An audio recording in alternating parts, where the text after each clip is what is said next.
కంపల్సరిగా గ్రామ సభ నిర్వహించి ఒక వారం 10 రోజుల ముందుగానే గ్రామంలో డప్పు వేయించి వేలం ద్వారా, బహిరంగ వేలం ద్వారా అక్కడ ఉన్నటువంటి కౌలు రైతులకు కానీ ఎక్కడున్న రైతులు బహిరంగ వేలం ద్వారా పొలాలను దక్కించుకోవడం జరుగుతూ ఉంటుంది. ప్రతి గ్రామంలో చేస్తూ ఉంటారు ఇదేనని. కానీ అక్కడ ఉన్నటువంటి లోకల్ లీడర్లు రామ్కో సిమెంట్ ఫ్యాక్టరీ వాళ్ళు ఇచ్చే ఉడుపులకు, కమిషన్లకు కక్కుర్తిపడేది గ్రామ సభలు నిర్వహించకుండా చేసి గ్రామంలో ఉన్న రైతులను అన్ని విధాలుగా మోసం చేస్తూ ఉన్నారు.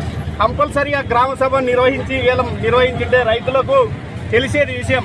వాళ్ళకు తెలియకుండానే వాళ్ళు వేసుకుంటున్న పొలానికి రామ్కో సిమెంట్ వాళ్ళు లీజు చెల్లించి ఆ భూముల మీద హక్కు మాకుంది అని వాళ్ళ మీద దౌర్జన్యం చేస్తూ ఉన్నారు.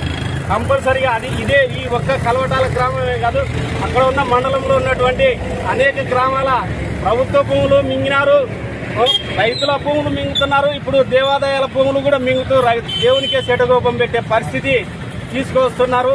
పెట్టుబడిదారులకు, గుత్తేదారులకే ప్రభుత్వాలు, అధికారులు కొమ్ము కాస్తూ ఉన్నాయి. ఇది సరైన పద్ధతి కాదు. రైతుకు ఖచ్చితంగా మేలు జరగాలంటే కంపల్సరిగా ప్రభుత్వ అధికారులు, ప్రభుత్వం వెంటనే స్పందించి రైతులకు నష్టపరిహారం చెల్లించాలా.